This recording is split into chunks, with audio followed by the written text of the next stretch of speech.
We are Steve and Jill. Together, we've been buying and reselling land since the 90s. Our data-centric approach leaves our buyers asking, how can you sell it so cheap? Here on the Land Academy Show. We answer that and more. Steve and Jill here. Good day. Welcome to the Land Academy Show, entertaining land investment talk. I'm Steve and Jack Butala. And I'm Jill DeWitt, broadcasting from sunny Southern California. Today, Jill and I talk about the right questions to ask versus the wrong ones. Can I Go ahead. Can I give a few examples? Is this a good question? I can't find the Land Academy dashboard. I will let the listener answer that to themselves. How do I price waterfront property? That's a good question. Thank you. That's a great question. Okay, I want to give a little That good is one. the right question to ask. Thank you. Does Land Academy work at all? Great question. Do you recommend my mom quitting her job to answer my phone at night? That's not a question I can answer for you. Is that a good question? No. I don't know. First of all, here's what Jill's getting at. You know, this whole thing about there's no such thing as a stupid question. Yeah, I am here to tell you there's absolutely such thing as a stupid question. In fact, probably 70 or 80% of the questions in life that get asked are stupid. Right. And could be answered. What's the definition of that? It can be answered by yourself. You can answer that yourself. Right. Or with a little bit of research. You know what? Every single answer to every single question, with very, very few exceptions, is in your pocket or in your purse right now. I told this couple I had a call with a week or so ago. I said, how do I know if I hired the right person? I said, you're going to know real fast, based on the questions that they ask you and if they repeat the same questions, if they're getting it or not. Before we get into it, let's take a question posted by one of our members on the landinvestors.com online community. It's free. That's Jack's way of moving this along. I'm going to be the let's not watch Jill deteriorate moderator today. Why? Oh, because of this because I could go into a dark place. Yes. And when I'm the voice of reason in Yeah. this relationship, watch out. That's funny. It's not. Yeah, I could not go gonna be dark. healthy. But she seems so nice. Not this topic. Nope. She's done. She got worn down. Okay, Rich wrote, this is mostly a mindset question, as I am still trying to learn. Then it's a good question, Okay. I think. Okay. I'm still trying to learn to buy and sell vacant land using these tools, not homes. A friend of mine just sold his house in Phoenix and is buying one in Idaho. Gee, interesting. Him and how many other people? The whole western part of the country is all exchanging houses right now. Totally.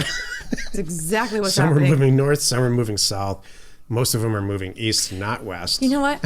Everybody should have just got into their cars and then in Nevada, Vegas or so, just toss each other the keys. That would have been a lot easier. Yeah, cut the real estate agents out. Yeah. Just change houses. Meet there and hand keys and move on. That would have been so much easier. Oh, that's hilarious. Thank you. Okay.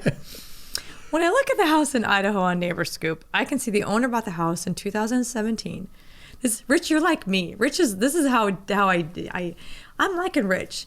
I am a mindset. I dig deeper because I think I can get something out of that. Okay. So the person bought the house in 2017, but the price shows $250,000 and her mortgage is $175,000. Great. So we all know how much they put down. He says he bought it for $500,000, and that is what is shown on Zillow. Interesting. I see where this is going. He's buying a house today for $750,000, and he thinks he's getting a great deal because it hasn't gone on the market yet. So I'm wondering if it's possible she bought it for $250,000 and selling for $750,000. Not sure how accurate the sales field is typically. Also, this seems like a crazy high price to be paying, even if it was $500,000 3 years ago. Is it possible with COVID that prices have gone up this much and still make sense? Yes, it's possible with COVID the prices have gone so much. Does it still make sense? Yes. I have a bunch of things to say. Let's start with and so does Jill, but I'm going to start with the most important point here. What they paid, regardless of the source, whether it's NeighborScoop or Zillow, it doesn't matter. If the market is that hot and went up and other like-kind properties right around it, there's sales comparisons for 750 or a little bit less or a little bit more. The price is all about what's going on in that market right then. So I'm not a big advocate of looking back into the past, number one. Number two, you have conflicting sources of data here. The NeighborScoop is our site, and I built it. So the back end of the NeighborScoop is an API-driven site from assessors, from the 3,200 indirectly, but albeit from the 3,200 or so assessors all over the country, the county assessors. So if it says 250, it probably is 250. And the mortgage data comes from a different place, which is very, very reliable. Zillow, by and large, is not input. It's not an MLS site. It's a freestanding site that involves the MLS's inputting data, but chances are somebody put that in there. A real person, like an agent. Yeah, I mean, I don't know. There's no real way to say it. There's obvious mistakes happen and stuff, but here's the good news. Whoever you are, Rich, you checked 2 sources. Mm-hmm. Congratulations, you win the Willy Wonka prize. Mm-hmm. You checked 2 sources. There's conflicting data. You have some questions about it. You brought it up on that. This is exactly how these forums are supposed to work. I would go check a third source of data. Rich, I know you're a member, so check DataTree and check Title Pro because you have access to all that, and just see what it's. Chances are both of those are going to come up at 250 because those are assessor-based sites also. Go ahead, Joe. So I'm bringing this back down to the land level because I understand where you're going here, and I do this for land. So you're looking in NeighborScoop, you're just trying to get an idea of how much they put into this property. And I look at this for 2 reasons. One, and it doesn't change my price. It does tell me give me an idea to where the seller might be coming from. So if they paid $3,500 for a property 20 years ago, and now they're selling it to me for $7,000 because it's worth $20,000, I go, you know what? I think they're going to be excited about it because in their mind, they double their money. I know what it's worth today. The other thing I want to point out is I look at it like you just said. It's not about really that number, too, by the way. It's what it's worth today. That's the bottom line. Sometimes people go backwards, too. And it helps me have a conversation. Sometimes I see, shucks, they bought it 2 years ago. They paid $40,000 for it. Now they're selling it to me for 20 or 10 or 5. That happens sometimes. Like, I'm going to be aware of that, because they're taking a hit. But stuff happens. It's just what's worth today. Somebody should do a survey. Like the National Association of Realtors is a very logical person to hold a survey where they randomly pick 1,000 people that have recently done a real estate transaction all over there's no geographic, there's no similarities between the 1,000 people that they pick. It's all over the country, different levels of houses, prices and all that, different neighborhoods. And they should ask them a bunch of questions like, do you feel like you got a good price? Do you know how much you paid for the house? And how much did you pay for the new one? And did you get a mortgage? Are you satisfied? And I bet you we would be shocked and amazed at how much people didn't know how much they paid for it. They didn't know what the percentage of their mortgage is. They don't know nobody looks this stuff up. It's true. Jill always believes that. I'm giving you, this is an indirect compliment. Thanks. I'm giving you, Jill believes that people dig into real estate data like we all do, and probably you if you're a listener because you're interested in real estate, and that they know exactly when they bought the house and how much they paid and what their mortgage rate was if there was one, and improvements and all of this stuff that we all naturally just go through because we're in this business. But I bet no one knows a damn thing. Thanks. I'm sure I give them probably more credit. Yeah. Yeah. You're right. My dad, personal story here, who made hordes of money in commercial real estate a long, long time ago, long before the internet or any of that, bought a house in a pretty affluent area of Detroit for $700,000, and 15 years later, sold it for $700,000. And I asked him how much it cost to live there, and and he said, "What do you mean? I bought it for 700 and sold it for 700."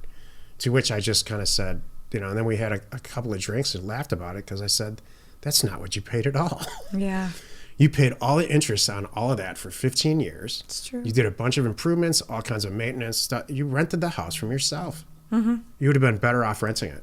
True. And letting someone else pay for all that Pay stuff. for all of that stuff, But and with no risk, by the way. yeah, I Am I understand. advocating renting? No, not at all. But in Midwest, the Midwest doesn't experience high growth percentages like what's being described here with Right. Rich. So there's so many little caveats that go on with primary residences that I think end in tragedy, financial tragedy. Good. So you better be happy with your house because you're not going to win financially. Let me put it that way. Today's topic, the right questions to ask. This is the meat of the show. What's wrong with Steve today? And the rant starts now. Wow. Here we go. Certain people, their thought process involves talking out loud. So they'll sit at their desk or they'll sit in a live event that Jill and I are putting on and they'll sit there and talk. Yeah. Well, okay, so I sent the mailer out, and you're saying if you send the mailer out and the sky's blue and these 13 things come back, then I should do X. No, I'm not saying that at all. I say that sentence during our live events maybe 50 times. It's they're running through, they're like repeating and regurgitating their thoughts in their head instead of just keeping them in their head. Yeah, that's all you got to do is just not move your lips, and you'll get to the answer.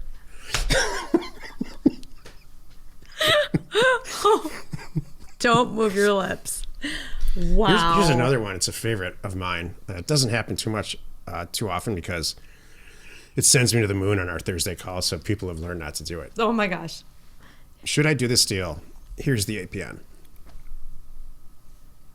With no other details.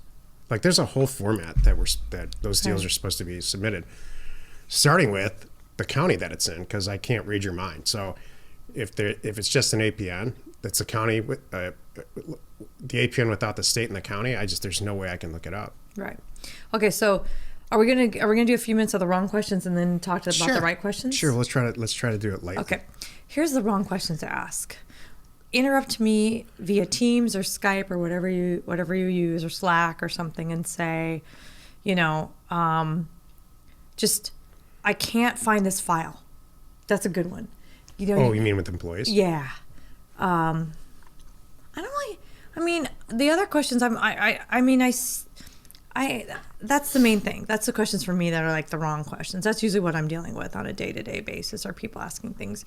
And then I've learned that don't answer it, don't answer it, don't answer it, don't help them, don't answer it. And then an hour later, like, oh, they got it, kind of thing. I'm like, mm-hmm. And then they learn. Takes just a few times like that, then they'll figure that out. What it is a massive indicator.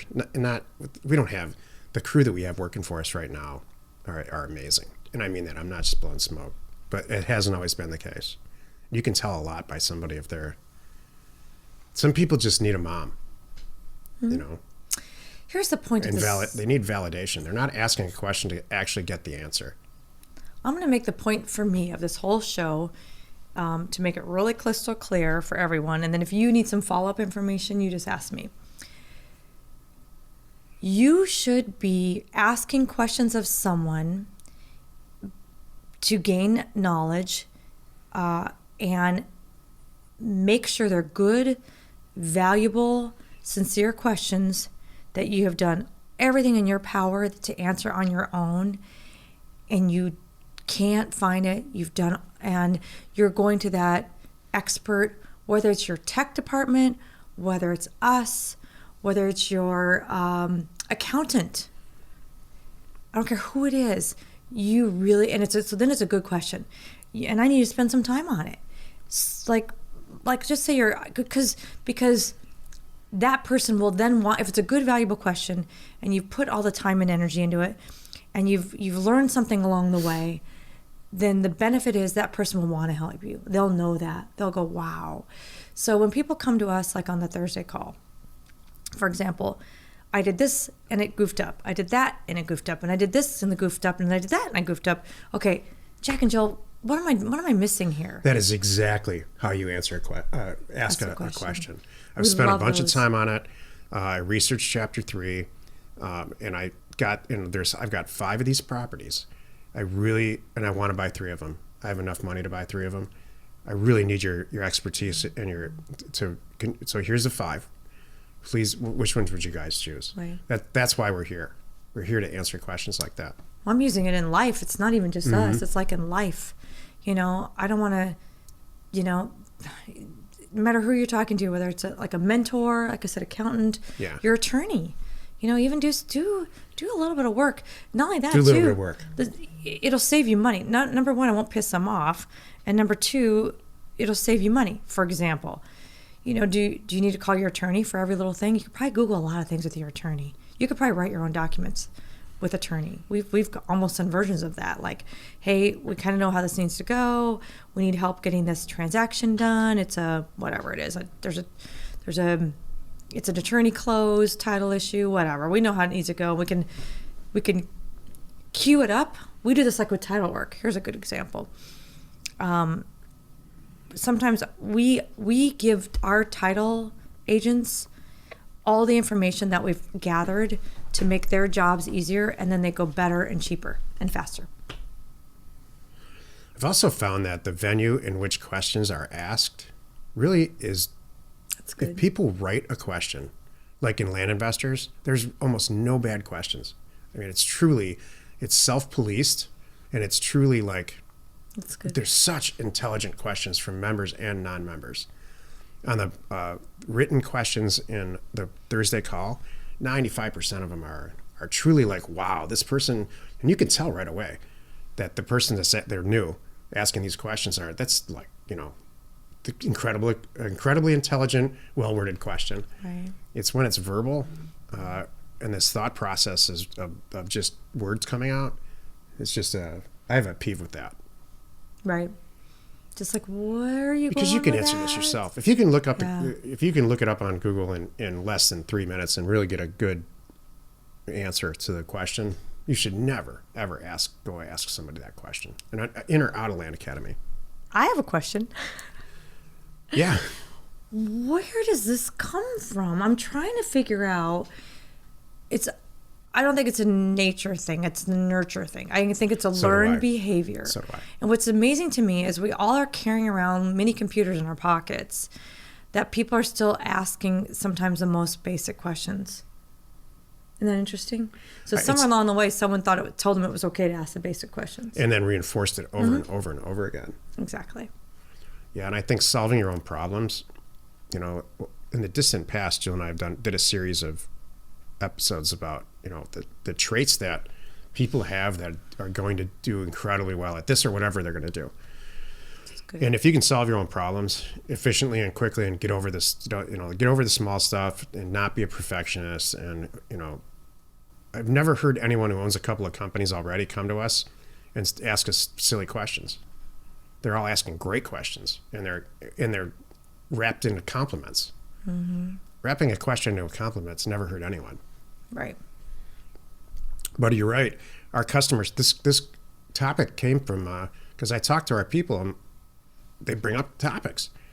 Our customer service for all these companies that we own is jam-packed full of ridiculously stupid questions. Like, how do I log in? I forgot my password. There's all automated scenarios for that. Exactly. So they're not asking the question to get an answer. They're asking it to get validation. And if they're trying to get validation or just have some contact with somebody, let's say, they're not going to be good at this. You don't ever crawl out of that hole and become a fantastic real estate investor if you can't log in and you can't solve the problem to log in at all. Oh, that's a good point.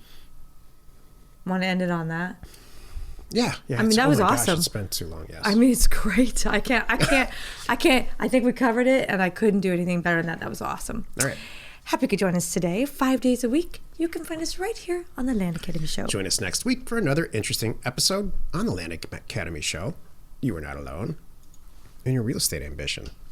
I don't think that was too much. No, we actually toned it down, and I think that was very valuable. And I love the whole point, how you wrapped it up. that's it. If you can't figure some of this basic stuff out, I don't think you're going to make it. You know, I think too the problem with asking a lot of individual questions is that you don't look at things in a system. And this is a system. Buying and selling real estate is a systemic. There's a lot of moving parts. There's decisions to make on the fly. And there's a lot of things you get, especially now, there's a lot of tech things to do. And isolating one question and getting the answers isn't going to move you forward through that system at all. Right. Brilliant. Thank you for tuning in. We hope you find our content valuable, and we really appreciate your support.